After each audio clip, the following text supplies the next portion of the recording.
Namo tassa bhagavato arahato samma sambuddhassa. Namo tassa bhagavato arahato samma sambuddhassa. Namo tassa bhagavato arahato samma sambuddhassa. Sabbe sankhara annattaniga.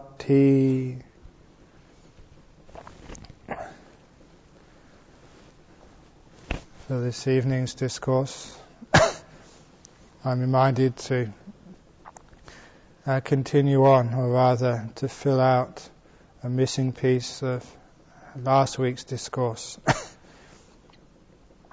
And for those of you who understand Pali would have recognized the gatha, the words in Pali I said after the Namo Tassa.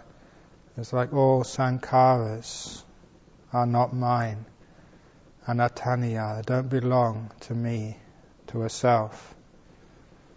And this is one of the not only realizations, but one of the methods one can use to develop peace and tranquility in the life, to develop a sense of ease within one's passage through samsara, to develop deep states of meditation, to be able to enter jhanas, and to be able to use that almost mantra as not mine, as a way of penetrating the deepest of the truths and being an arahat, fully enlightened, doing the job. It's one of the, what we call the sannyas, which person can practice in their daily life at all levels. When the Buddha taught the practice for people in a monastery, he asked them to also develop certain ways of perceiving, certain sannyas. So instead of developing perceptions such as what I can get and how I can get by, or perceptions of guilt, or perceptions of fear, or perceptions of just killing time, he wanted people to develop certain perceptions, certain ways of looking at one's experience, for the sake that these experiences lead to both happiness and freedom, and eventually ultimate liberation. And one of those perceptions is Annattaniga, the perception of non-self. Many people will take that perception and turn it into just a long philosophical dialogue with themselves, to get lost in the Western defilements of thinking. And those of you who've gone along that path before, just to know how the only place it gets you is seeking out the Panadol. It's not a way to penetrate the truth. It's not a way to get ease and freedom in the mind. It's a thicket of thinking. So instead of practicing Annattaniga, the perception of non-self, as a philosophical discourse with oneself, I'm suggesting this evening to do something which I've been doing for the last few weeks, is always to use the perception, this does not belong to me, not mine. I missed this out of last week's discourse because in mentioning the third noble truth, the way to eliminate craving and thereby eliminate the cause of suffering, the Buddha said that one of the four ways of letting go is chaga. That way of letting go is often described as generosity. And what generosity really means in practice, an aspect of that generosity which I have taken up and used as a practice, is to know that when you give something away, you're not just giving up that object, you're giving up ownership of that object. By giving the donation, by giving up the material things, by giving up the immaterial things, that you are saying that no longer do I own this. And this perception of not ownership, not mine, not belonging to me, is a perception which it is not too hard for you to justify as true and reasonable. Sometimes the perception of a self or a non-self is just too hard for one, and it brings into the mind just so many counter-arguments and so many doubts and so much thinking. However, when we focus on not mine, not mine, not mine, it certainly will encourage us to see something which is patently true, that much of the things which we cling to, which we attach to, which are burdens on our body and our mind, are things which actually do not belong to us. We cannot take them with us. We cannot even take them into the next day with us. However, we try to at all costs.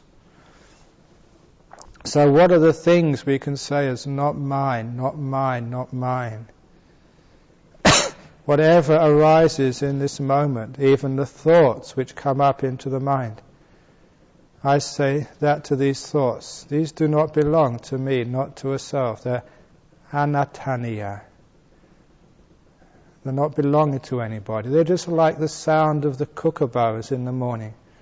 They're just like the caw, caw, caw of the crows. There's no real substance there which belongs to me. So any thoughts or ideas, even great thoughts, even great insights which come up into my mind when I'm doing this Annattaniga sanya, the not mine perception. I say this is just I'm listening to the words of somebody else. I'm just listening to the thoughts of somebody else. And when I start looking at it in that way, I can see the truth in that. So many of my thoughts and ideas I can recognize from the people who have influenced me the most. From the suttas, Ajahn Chah, other great monks I've known, my parents, my lay teachers. It's often well known there's no such thing as an original thought. So where do those thoughts come from? When I listen to some of my thoughts, I can hear my father many years ago. When I listen to some of those thoughts, I can hear TV programs which I used to waste time watching. When I hear some of my thoughts, I can see the newspaper article which I read. I can see the suttas when they're beautiful thoughts. I can see Ajahn Chah. I can't see me. They're not my thoughts. The good and the bad thoughts, whichever ones they are, when I put that label onto them, not mine, not mine, not mine, a strange thing happens. They lose value, they lose importance, and letting go happens. One of the problems with people who try to practice letting go, you cannot do letting go. You watch letting go happen through a proper perspective on the truth. Every time you try to effect letting go, it's more controlling, more activity. It's coming from the self, or rather the illusion of a self. It will never work. However, if you watch thought, it's not mine, not mine. Where did this come from? Where did it go to? Paraphrasing words from the Vimana Watu, or the Peta Watu, sorry, in the story of, or the chapter on the snake,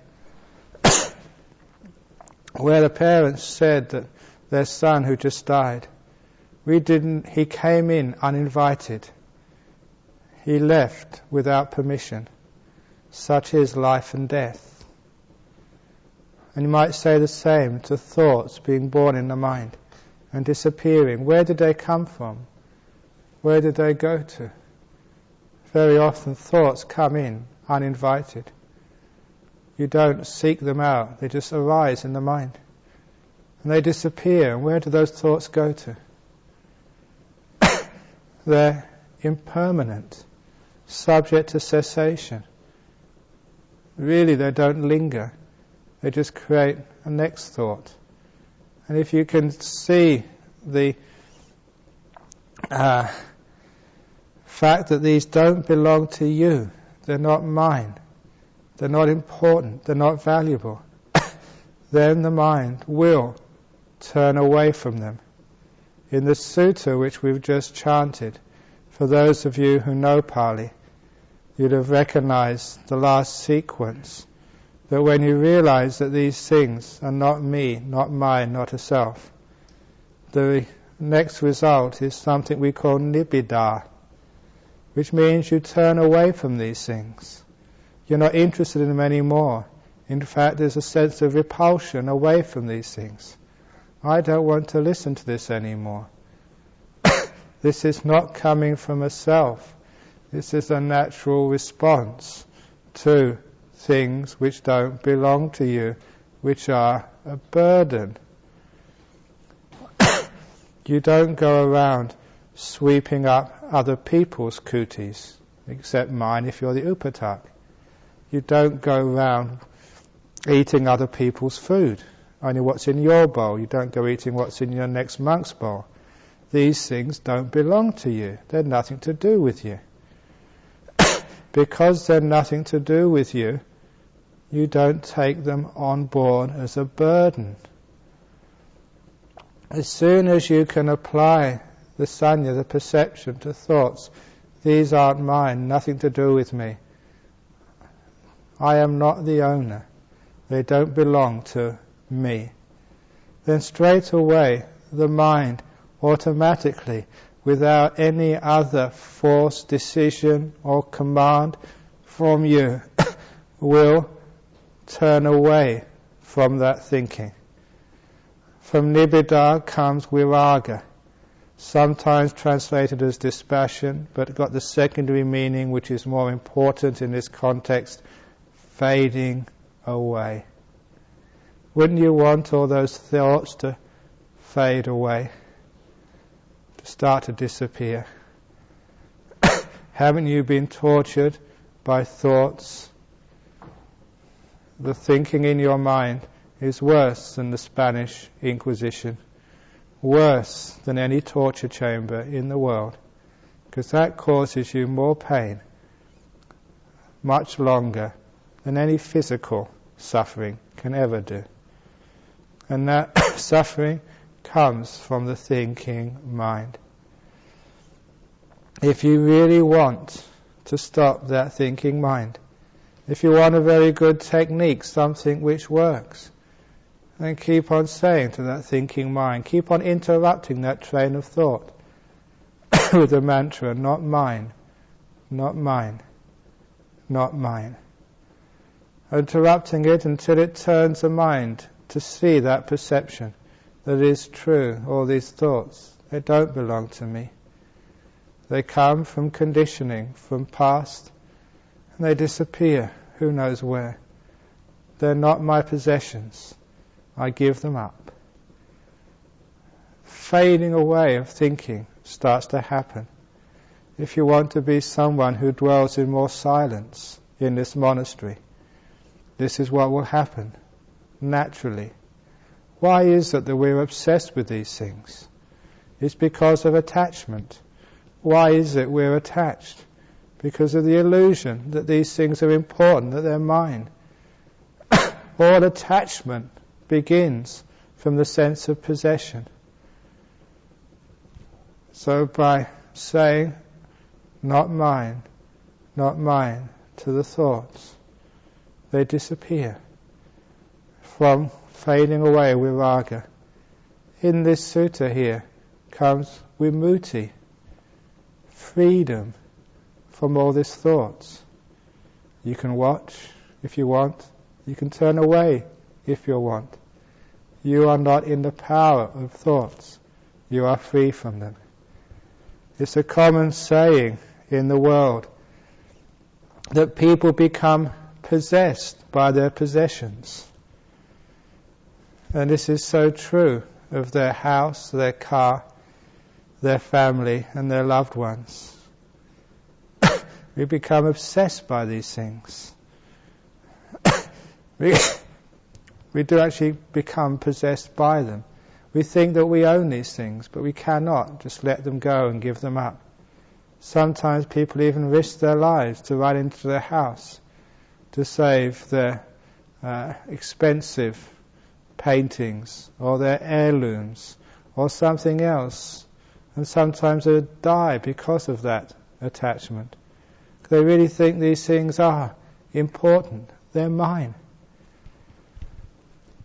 Be careful that all possessions lead to death and more rebirth. So at least with our thoughts we can put, not mine, doesn't belong to me. With your body, it is the same. This body in which you've been born, which you've nurtured for so many years, do you really own this body? Is it really your body? Ask yourself that, inquire about that. You have enough intelligence, every one of you in this monastery, just to see the selflessness of this physical body. It does not belong to you. It is just like a house which you are renting. It belongs to nature. When nature wants to get it back, it will call in the body and it will demand your body back despite all of your protestations. Sorry, I'm not ready to die yet. I'm too young to die. I'm only an Annattaniga, I'm just starting. It does not matter. Death comes at the most inconvenient time for everyone except arahats. Arahats, it's always convenient. In other words, they've got nothing to lose. But for an ordinary person, why is it that we attach to our body and are so concerned and worried about it? Because we think it is mine. So I say to myself on the meditation path, not mine, doesn't belong to me, only a temporary abiding. This body is just like my hut. Last time I went over to India, when I came back again, the monks took my hut away and gave me another one. They moved me to the next room. Didn't mind, it's not my hut, it's the abbot's hut. I'm not always the abbot. I don't mind where you move me. It's not my hut. It's not my monastery. It's not my body. I don't mind where nature moves me. I'd actually be quite happy if it doesn't move me at all, just gets rid of me. All of this abiding, owning, possessing, nesting, clinging, all comes from not seeing, not mine. All the sensations in the body, the pain and the pleasure, the beauty and the ugliness, the inspiration and the depression, the anger and the joy. Is that anger which you feel in your heart yours? Does it really belong to you? Or is it something which just passes through like a black cloud in the sky? You see it, you experience it, you even feel its effect. It just comes and goes as part of nature. The inevitable result of having these senses which are sensitive, which will have joy and pain in roughly equal amounts. It's the nature of the body to feel pleasure and pain. It's the nature of the mind to have these things. But it's not your possession. A lot of people, especially so-called Buddhists, try not to cling to pleasure, but too many of them cling to pain. They own their suffering. They wallow in their suffering. And they think they are their suffering. Because they get a lot of attention when they go up and tell the senior monk about how much they're suffering. They don't get much attention when they come up and say how happy they are. Actually, I think that I'm going to change things in this monastery. When anyone's suffering, I say, great, get on with it. But if anyone's having a good time, then you can come and see me. And I can spend half an hour talking about your happy times, instead of talking about all your problems. Imagine what it's like being a senior monk. Just dumping all your problems on me, day after day after day after day. Come dump some happiness on me. What I really say, I don't mind, because you can't dump it on me. You just don't accept it. What I'm saying is that, why is it we think we own our suffering? It's not mine, not mine, not mine, not mine. If you can actually develop that perception against all Vedana, when it comes up, this doesn't belong to me, it belongs to nature. It's the nature of things to be this way. It's not me, it's not mine, I've got nothing to do with this. When you realize it belongs to nature, all of the suffering and happiness, it's just that much. It's just suffering coming and going. Just happiness coming and going. Here we go again. What do I expect? I didn't invite this. All the happiness you get, does it really come because you invite it in? It usually happens when you're not inviting in anything. When you start inviting in, just pain and suffering comes. All this stuff comes in uninvited, and it leaves without getting your permission. It comes and goes according to its nature. How many times have you tried to manipulate happiness and suffering in your life? How many of you have come to this monastery thinking that coming here you're going to find happiness? You come to this monastery to find freedom from happiness and freedom from suffering, to get beyond all of that. But a lot of times we seek happiness, happiness, happiness, but we don't find it. We get more suffering, suffering, suffering. Even if you start seeking suffering, you get more suffering, suffering, suffering. When you stop seeking things, you're content, not mine, not mine, not mine. You use wisdom rather than the doer and controller, and all things disappear. When you realize that Vedana is not mine, then Nibbana comes up towards Vedana. And Nibbana comes up to this struggle for happiness, this struggle against suffering. The struggle is coming from the doer, this owner, this possessor, this landlord of the senses. See that landlord as just a complete fabrication of Mara. You don't own anything. So any pain which comes up in my body, not mine, not mine, not mine. Any happiness which comes up in my life, not mine, not mine, not mine. Just the weather of the brain, that's all. The seasons of the heart. You see that, then you can, Nibbana comes towards all Vedana. And from Nibbana, Viraga happens, fades away. Actually, Vedana begin to fade away. Its intensity, the intensity of suffering, the intensity of happiness, the worldly stuff tends to disappear. And it leads to vimutti, freedom from the vagaries of Vedana, from the ups and downs, pleasure and pain.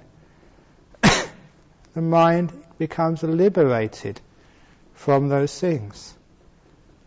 The only reason why we cannot let go is because of the illusion of possession.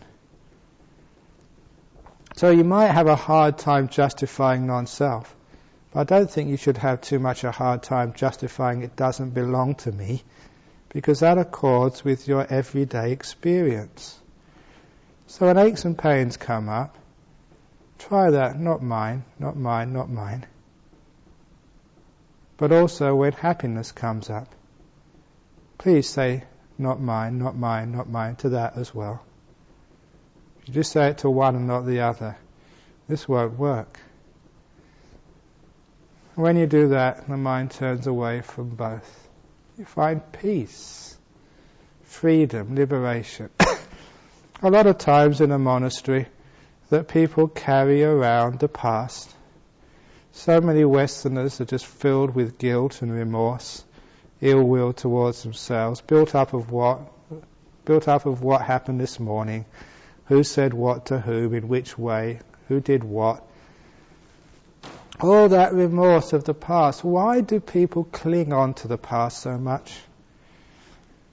You carry around the past like huge rocks in a bag on your back.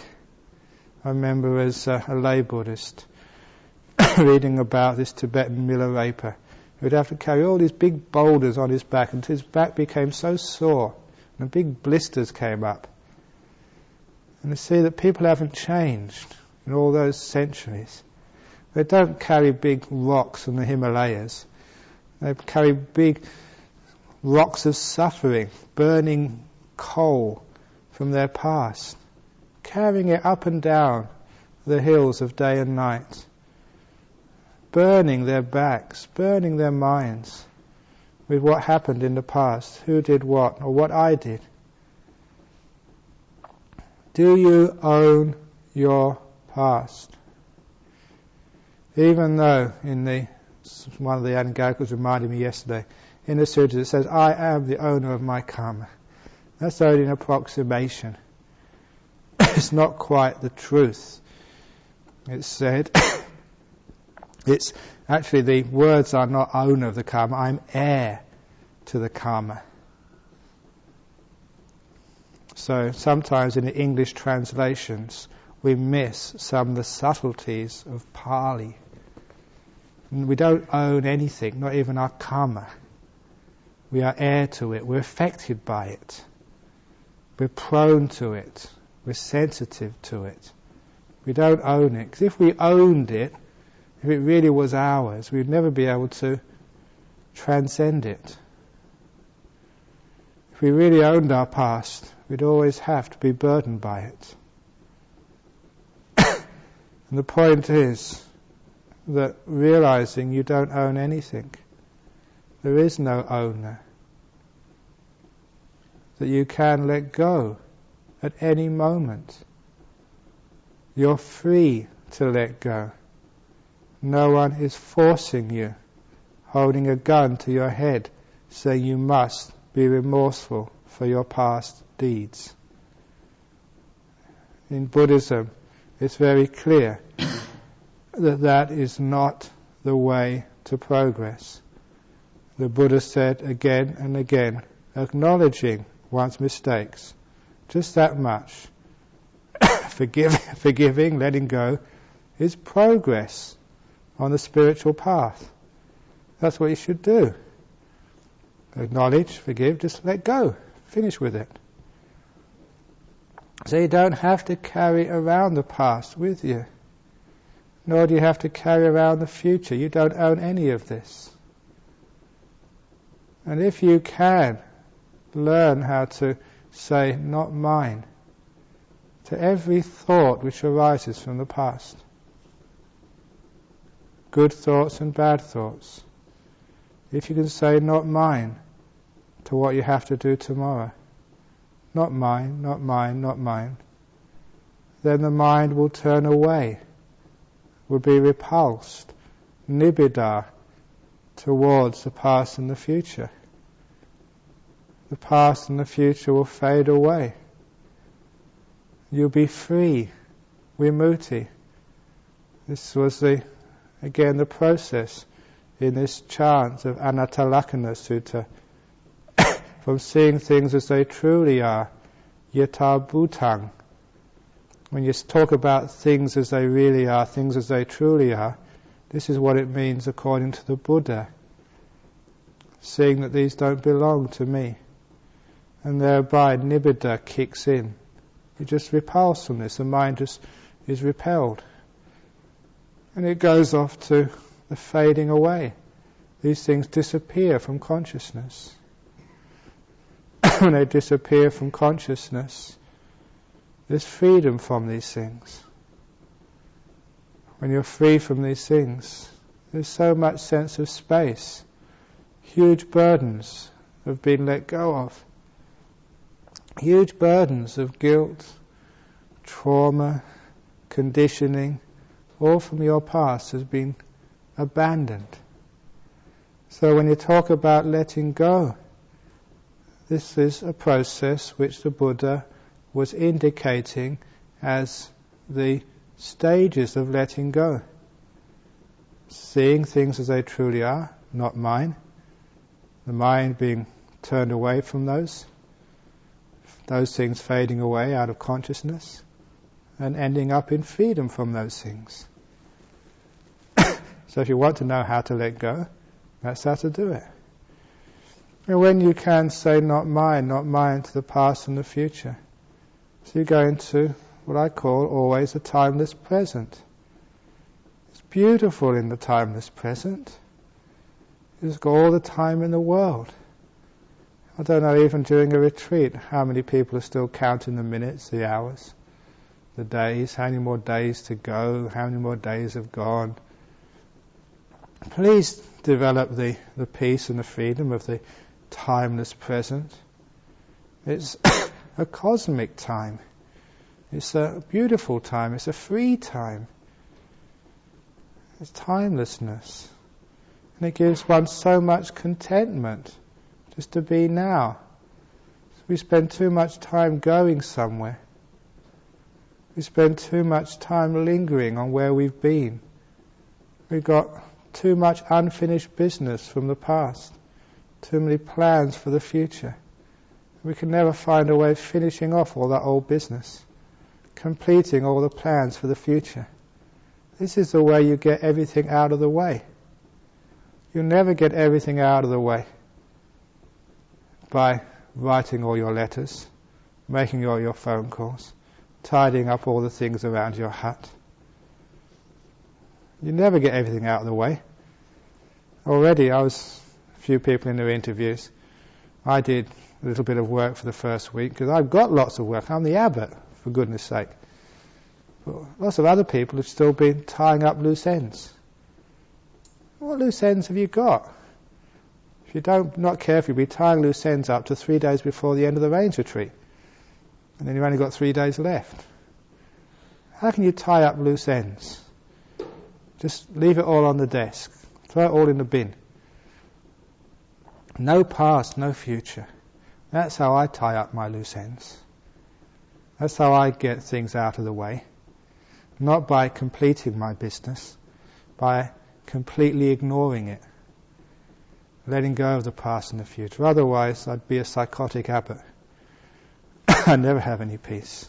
There's always another telephone call. There's always another problem. There's always another thing to do. There's always another leak in the plumbing. There's always another person going crazy in town. There's always another person who wants counselling. So I just forget about all that. Let go into the present moment. All that past doesn't belong to me. No matter what I've said, no matter what I've done, some people like what I teach, some people hate what I teach, some people praise you, some people dislike you, some people think you're a marvellous anagarika, some people think you're just so lazy and conceited. Whatever it is, it doesn't bother you. Because they said I was conceited, that was a few moments ago, now it's gone.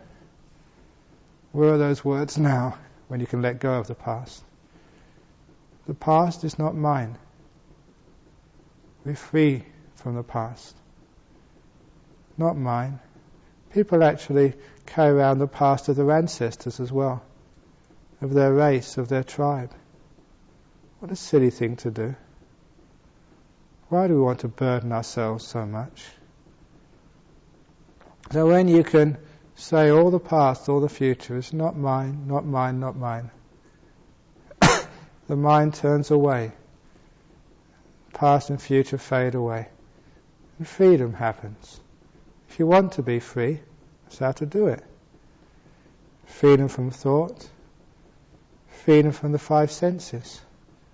The next thing one does, freedom from the body and the 5 senses in one's meditation. Why is it that people have a hard time getting into jhanas? It should be so easy in this monastery to access nimittas and jhanas. There's all the time, all the encouragement. I tell everyone here, you can miss lunch, you can miss talk, you can miss anything if you're getting into a jhana. That's the most important thing. That's why we eat for. That's why we have huts for. That's why I get up here and talk for, so we can get into jhanas and get enlightened. It's the whole purpose of this monastery. So we're not here to eat, sleep, listen to talks, or write books. Those are all reasons. Those are all supports for the main purpose of a monastery. So if things are going well for you, just forget about eating. You can eat tomorrow. Forget about sleeping. You can catch up on that later on. Forget about even coming to a talk. You've got full permission not to come to any meeting if you're on the edge of jhanas and just want to push into the very last stage and get in there. Because you're learning how to let go of the body and the five senses. What is the big obstacles? Because of possessor again.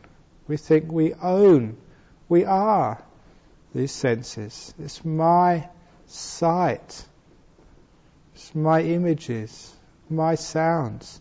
Even these sounds you're hearing now, do they really belong to you? Why are you either inspired or fed up by them then? Just let them flow through. The feelings in the body, it's tastes and smells. Do these tastes of beautiful food, not so nice food, do they really belong to you? If they're yours, they bother you. And they cause all sorts of irritations. So I look at my body when I'm sitting. This doesn't belong to me. It's a temporary home. Put it in good order and then I leave it alone. Sounds, even sounds in the monastery, doesn't belong to me. When I meditate, I'm not responsible anymore for any sounds outside. Feelings in the body, sight, smells, taste, even memories of these things, doesn't belong to me. Even the breath which comes in and out of my body, it's not mine, doesn't belong to me. If it stops, I'm not concerned. Life does not belong to me. Prepared to die. What's wrong with dying anyway? It's just afraid to let go of the body. This body is not yours. It doesn't belong to you. It's given to you by your mum. So she should take it back again. If she didn't take it back, just let nature take it back. It belongs to, over here in Australia, Bow and O'Day, or Chippers. They own this body. I'll give it to them when it's ready. It belongs to the funeral directors. Just, they're biding their time until they get their hands on it. It doesn't belong to me. When I say not mine, not mine, not mine, not mine, it's so easy to let go. When I say to my breath, not mine, not mine, not mine, it's so easy not to control the breath. Sometimes when you're meditating and you're watching the breath, you can't get it comfortable and you can't get the bliss with the breath coming up. It's controller again. It's the same way of when you're watching your saliva in your throat. As soon as you start watching it, it's so hard to watch saliva without controlling it, without getting involved and getting bothered by it. So if you're aware of your saliva and it's causing you a problem, say, not mine. What should you do? It's not mine. It's not my problem. Nothing to do with me. It's just a feeling which comes up. That doesn't belong to me either. Not mine. And then these things fade away. And you're free from them. As soon as you think it's yours and a problem, then you're in trouble. So try that with the breath. When you're watching the breath, breathing in, not mine. Breathing out, not mine. Breathing in, I'm not the owner of this. Breathing out, doesn't belong to me. Whatever other mantra you use along with the experience of the breath. And the whole problem of breathing, of controlling, will fade away. And the breath starts to change into a very beautiful and peaceful thing because you're not controlling and interfering with it. The nature of just watching something is just to be able to get stiller and stiller and more peaceful. I was mentioning to Annattaniga last night about the meaning of upekkha. Upekkha comes as a result of samadhi. And upekkha is the ability to look upon something without interfering with it. And that's so hard for people to do, to let things go, especially when they think they own it. They look upon breath and they think it's my breath. Better make sure it's going in, better make sure it's going out. It's my problem. But it's not your problem, it's no one's problem. So if you can say to the breath, not mine, not mine, not mine, then it gets very peaceful very quickly. The beautiful breath, just keep that inclination of the mind, that theme which is reverberating in the background, beyond words but still there, the mind pointing in direction of not mine, not owning. And then the not mine sees the beautiful breath and leaves it alone. It's not mine. Why should I be bothered with it? Why should I try and control it? It's not my busyness. I don't do busyness. I do contentment, nothing, just watching, upekkha, being able to watch without interfering. Just like watching the sun go down in the western sky. I don't try and make the sun go down quicker. I don't try and make it go down more to the left or more to the right. It's beyond my control. It's not mine. Just watch it go down, that's all. Just watch the beautiful breath set. Nimitta comes up. It's not mine. It's not my nimitta. It's not a big deal. One of the problems when we're talking about jhanas, that people take this as their ultimate possession. They want to achieve this so much. Just like a person in the world wants to get the mansion in the best suburb in the city in which they live. Now we're in the city of Bodhinyana Monastery, we want to get the best nimitta mansion. Strive so hard, and we never get it. We're doing the wrong thing, we're doing something wrong. Even nimittas, they're not mine. They're beyond my control. Not my business. Don't be busy about them. Just when this comes up, remember, not mine. When it's not yours, it will stay. It will be soft, it will be peaceful. Nibbana will come up even there. The mind will turn away from controlling it. Viraga, that whole activity will fade away. Vimutti, the mind will enter the nimitta and get into the freedoms, the vimokkkhas of the mind. If you own that nimitta, you'll disturb it. If you own that nimitta, you'll never be able to let it go and go to the other side. You're starting to realize that it's this owner which creates the dukkha. Perception of mind creates all of the disturbance.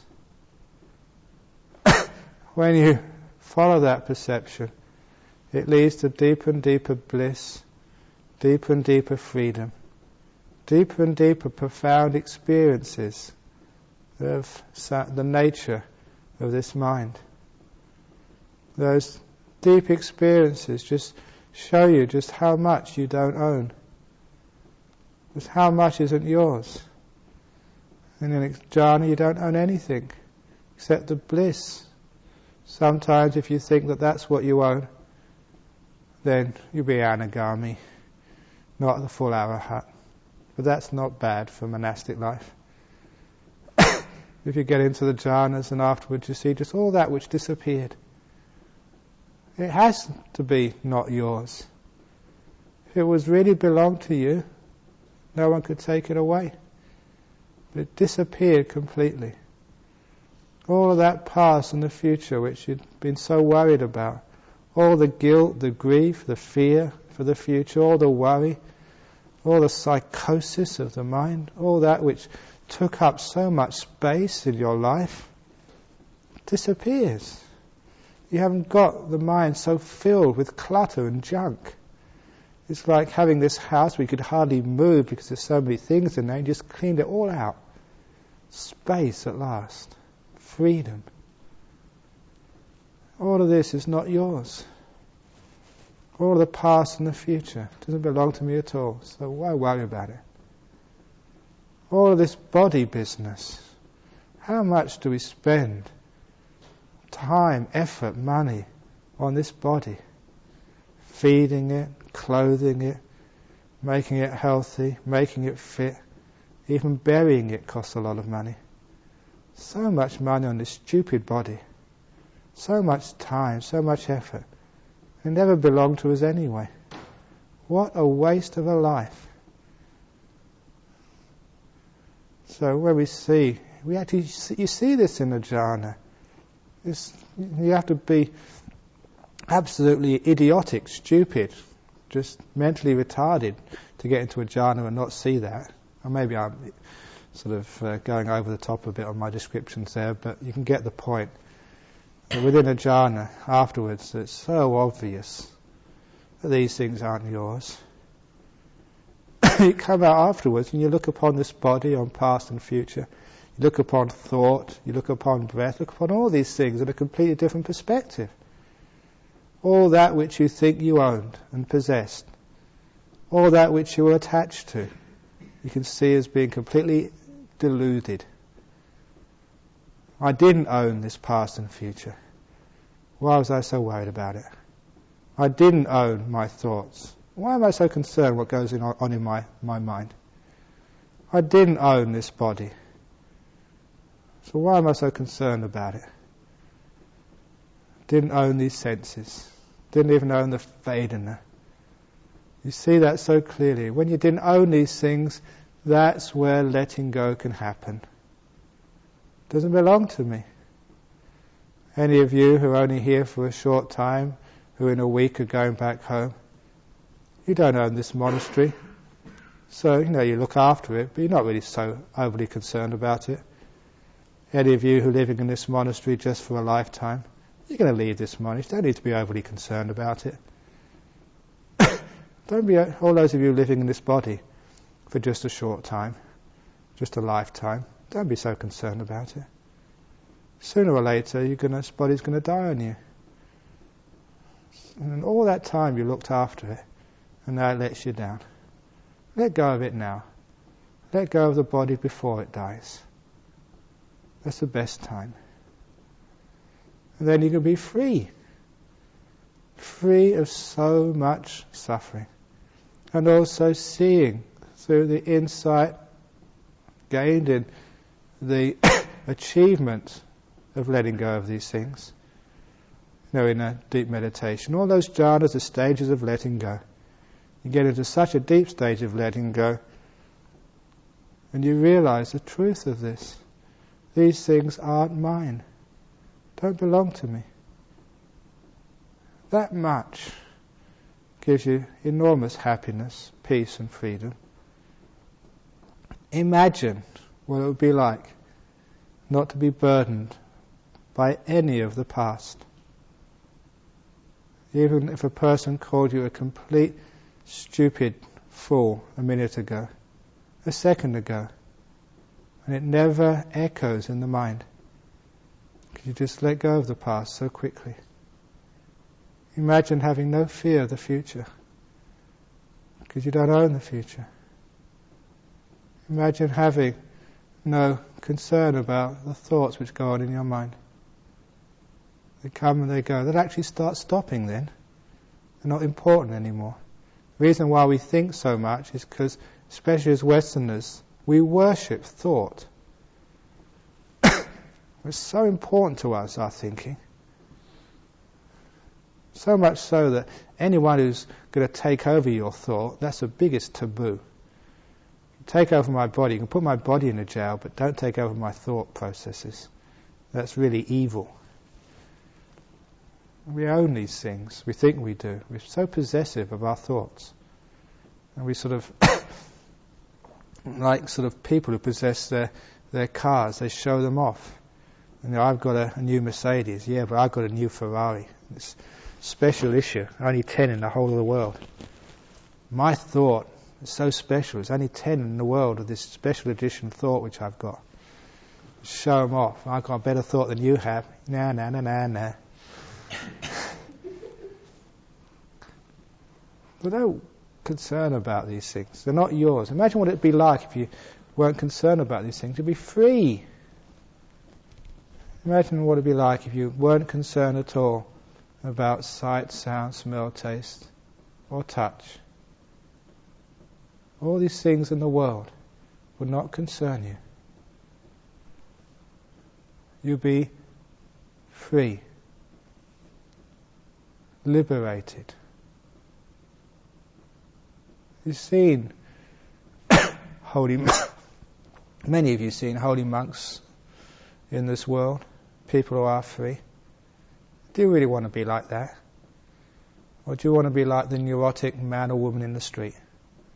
What do you really want to be like? So make that choice. All this is not mine. So just to sum up this practice of Annattaniga. Not mine, not mine, not mine. Don't go around thinking not self, because that just gets you into a knot. Just what doesn't belong to me? What doesn't belong to me? What doesn't belong to me? See how much you can develop that perception until you go along in this monastery not owning anything at all. Absolutely nothing. Then you're free. When you have no possessions, you have nothing to lose.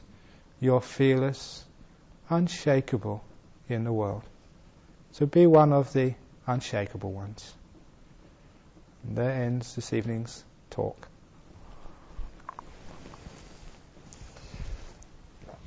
Is there any comments on it, first of all, before I finish off?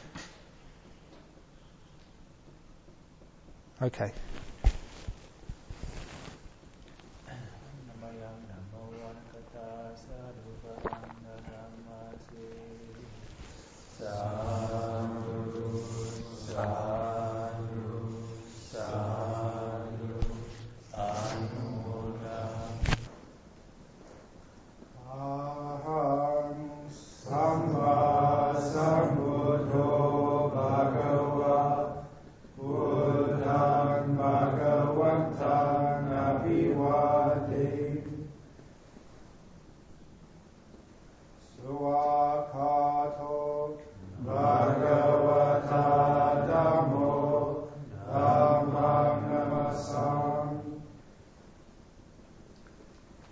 Supatipano Bhagavato Savaka Sangho Sangham Namah